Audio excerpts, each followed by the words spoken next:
Hi friends, ஸ்வீட்லாம் அதிகமாக செய்யறதுக்கு ஏலக்காய் தூள் ரொம்பவே அவசியம் இல்லையா? இந்த ஏலக்காயை ஒன்று ஒன்றா அப்பப்போ பொடி பண்ணிட்டு இருக்காம மொத்தமாக எப்படி ஸ்டோர் பண்ணி வச்சுக்கிறது அப்படின்னு காட்டுறேன். ஏலக்காயோட விதையை மட்டும் இந்த மாதிரி தனியாக பிரித்து எடுத்து வச்சிருங்க. ஏலக்காயோட தோலை வீணாக்காம என்ன பண்ணலாம் அப்படின்னா, டீ தூள் கூட ஒன்றா கலந்து மிக்ஸ் பண்ணி வச்சிருங்க. நம்ம டீ போடும்போது இந்த ஏலக்காயோட தோலும் கலந்து போட்டோம் அப்படின்னா டீயும் நல்ல வாசனையாக இருக்கும், சாப்பிட்றதுக்கும் நல்லா டேஸ்ட்டாக இருக்கும். ட்ரை பண்ணி பாருங்க.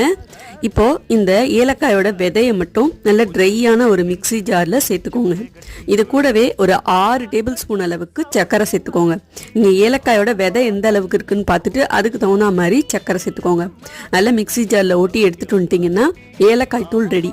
இந்த ஏலக்காய் தூளை நீங்கள் வருஷக்கணக்காக வச்சு யூஸ் பண்ணலாம். ஒரு தடவையும் ஸ்வீட் செய்கிறப்ப கொஞ்சமாக ஒரு 1/4 டீஸ்பூன் போட்டாலே போதும். இந்த டிப்ஸ் உங்களுக்கு யூஸ்ஃபுல்லாக இருக்கும்னு நினைக்கிறேன். அடுத்து வேற ஒரு வீடியோவில் பார்க்கலாம். பாய். பிடிச்சிருந்தா லைக், ஷேர், கமெண்ட்